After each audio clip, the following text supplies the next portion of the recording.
Bismillahirrahmanirrahim. Assalamualaikum warahmatullahi wabarakatuh. Perkenalkan, nama saya Muslim dari Ilmu Pemerintahan 4C Visip Untirta.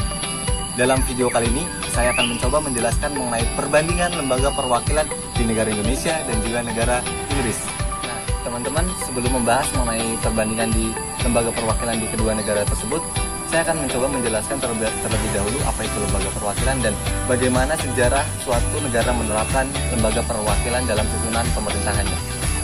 Saksikan ya. Berbicara mengenai konsep lembaga perwakilan, maka tidak akan bisa lepas dengan pembicaraan mengenai demokrasi. Demokrasi merupakan sebuah sistem pemerintahan yang lazimnya banyak digunakan oleh suatu negara di dunia ini. Arti demokrasi yang paling fenomenal yang biasa didengar adalah pengertian demokrasi dari Abraham Lincoln, dari rakyat, oleh rakyat, dan untuk rakyat. Artinya, dalam demokrasi, rakyat memiliki power yang begitu kuat yang memegang kedaulatan tertinggi dalam suatu negara. Dalam perkembangannya, demokrasi kemudian bertransformasi menjadi demokrasi perwakilan. Dalam hal ini biasa diwujudkan dalam sebuah lembaga perwakilan. Lembaga perwakilan hadir dalam suatu negara sebagai solusi yang ditawarkan akibat dari luasnya wilayah suatu negara, penduduk yang semakin besar, dan masalah kenegaraan yang mengakibatkan sulitnya mewujudkan demokrasi secara langsung. Lembaga perwakilan umumnya terbagi menjadi dua, yaitu unikameral dan bikameral. Unikameral merupakan sistem pemerintahan yang hanya memiliki satu kamar pada lembaga perwakilan atau lembaga legislatifnya. Sedangkan bikameral merupakan sistem pemerintahan yang memiliki dua buah kamar pada lembaga perwakilan atau lembaga legislatifnya. Pada pembahasan di video kali ini, lembaga perwakilan yang dibahas dalam dua negara baik itu Indonesia dan Inggris sama-sama menerapkan bikameral. Alasan yang mendasari dipilihnya bikameral sebagai sistem lembaga perwakilan di sebuah negara karena yang pertama, dalam sistem bikameral lembaga perwakilan memiliki dua kamar, sehingga hal ini berakibat pada terjadinya mekanisme checks and balance system dalam lembaga perwakilan di kedua kamar tersebut, serta akan meminimalisir sebuah kesalahan dalam proses legislasi karena harus melalui proses legislasi di kedua kamar tersebut. Kemudian, alasan yang kedua adalah untuk memaksimalkan penampungan aspirasi dari masyarakat yang tidak bisa tertampung oleh kamar pertama. Indonesia merupakan sebuah negara kesatuan yang berbentuk republik. Indonesia menggunakan sistem demokrasi Pancasila, sedangkan sistem pemerintahan yang digunakan di Indonesia yaitu sistem pemerintahan presidensil. Dalam sistem pemerintahan presidensil, itu berarti presiden menjabat sebagai kepala negara sekaligus sebagai kepala pemerintahan. Dalam pemilihan presiden dilakukan secara langsung oleh rakyat. Begitu pula dalam pemilihan anggota legislatif.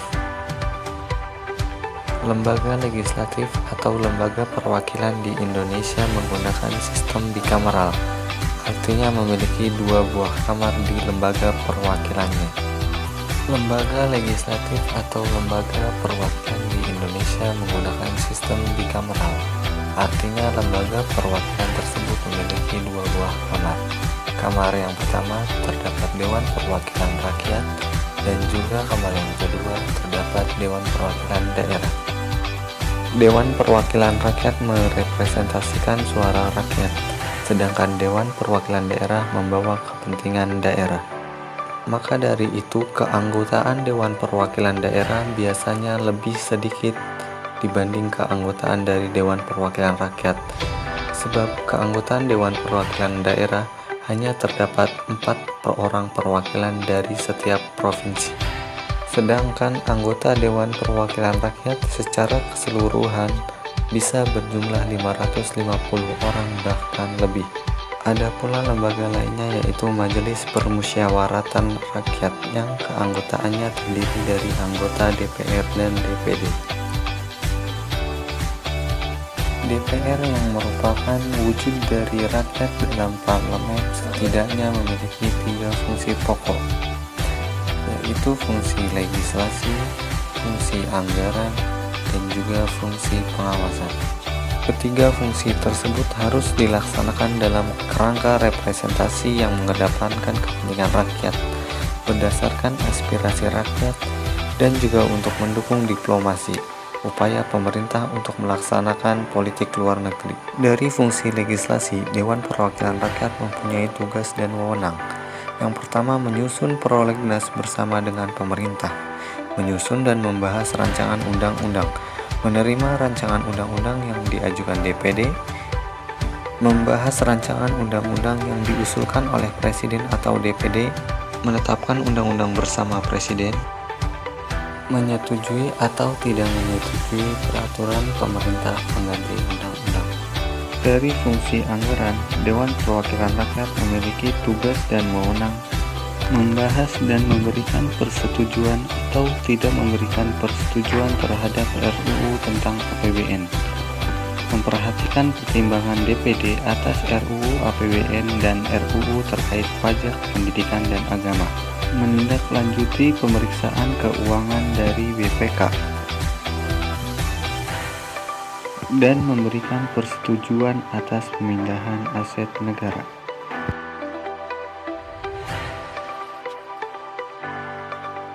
Tugas dan wewenang DPR di fungsi pengawasan yaitu melakukan pengawasan terhadap pelaksanaan Undang-Undang APBN dan kebijakan pemerintah, membahas dan menindaklanjuti hasil pengawasan yang disampaikan DPD.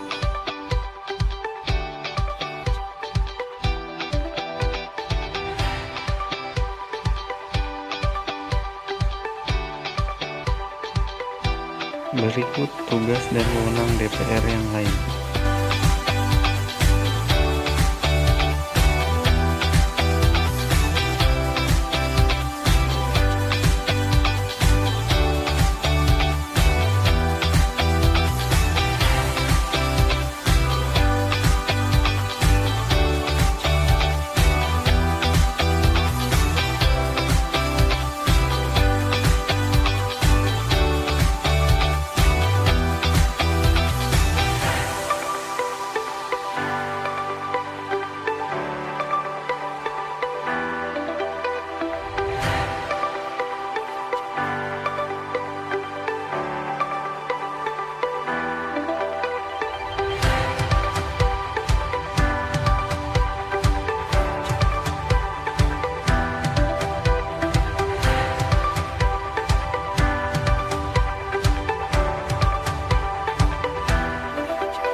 Pada kamar yang kedua yaitu terdapat Dewan Perwakilan Daerah yang keanggotaannya berjumlah 4 orang dari setiap provinsi yang dipilih melalui pemilihan umum dan di luar partai politik.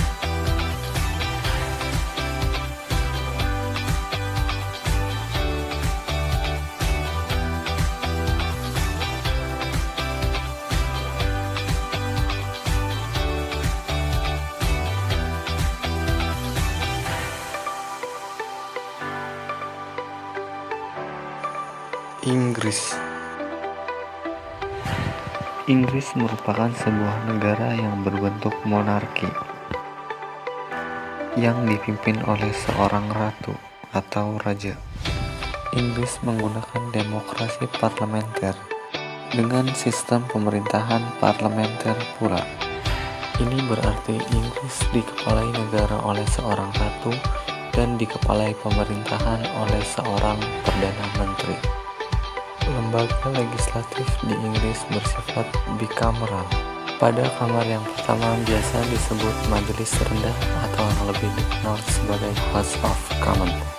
Sedangkan pada kamar yang lainnya disebut majelis tinggi yang biasa dikenal sebagai House of Lords. Ketentuan anggota House of Commons dipilih berdasarkan pemilihan umum. Ini berarti berasal dari masyarakat yang mencalonkan diri melalui partai politik, sehingga terjadi pertarungan politik memperebutkan jabatan di House of Commons. Sedangkan pada House of Lords, keanggotaan hanya berasal dari keturunan raja dan elit, sehingga relatif tentram dan tidak ada pertarungan politik.